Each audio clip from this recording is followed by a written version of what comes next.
Are freebies for your welfare, or is it Revadi culture? In Delhi, women and construction workers can travel in DTC buses for free. Electricity is free for up to 200 units and water is free up to 20,000 liters per month. Similarly, many states have their own free stuff. When people talk about welfare schemes or freebies, the first state that comes to their mind is Tamil Nadu. Here, political parties have promised and even implemented giving out free stuff to people. From rice to TV, laptops and even grinders, political parties have gone all out for the voters. But all of this is now under a focus. Here is a timeline. In a report published in June, the Reserve Bank of India expressed concern about state governments' worsening fiscal situation due to growing spending on such welfare schemes. In July, Prime Minister Narendra Modi called this a Revadi culture and said such things are dangerous for the country. Then in August, the Supreme Court urged the Union government to form a panel to study these freebies and even asked Election Commission to give its comments. All this has started a debate. Is this welfare, or as the PM Modi called it,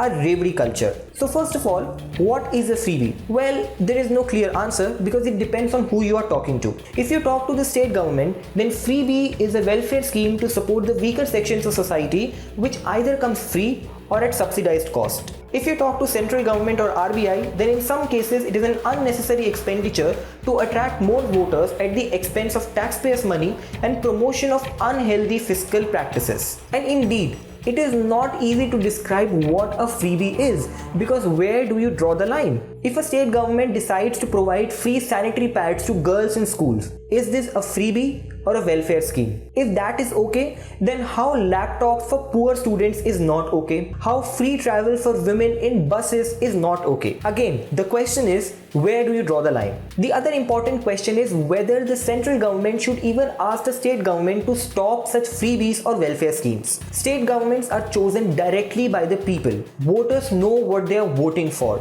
Then how can central government dictate what to do and what not to do to the state government? The same point was raised by Tamil Nadu Finance Minister Dr. P.T. Rajan, who has been really aggressive in tackling this narrative and even criticized Prime Minister Modi for his suggestions to the state government.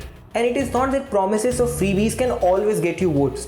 The biggest example is how Congress promised 72,000 rupees in basic income for the bottom 20% of population in 2019 elections. Yet, it did not win. If freebies were enough, then Tamil Nadu wouldn't see a different government in every 5 years. If freebies were enough, then Aam Aadmi Party would have also won Goa elections. This means that voters do not always care about what they are getting for free. They also have other issues in mind when they are choosing the government.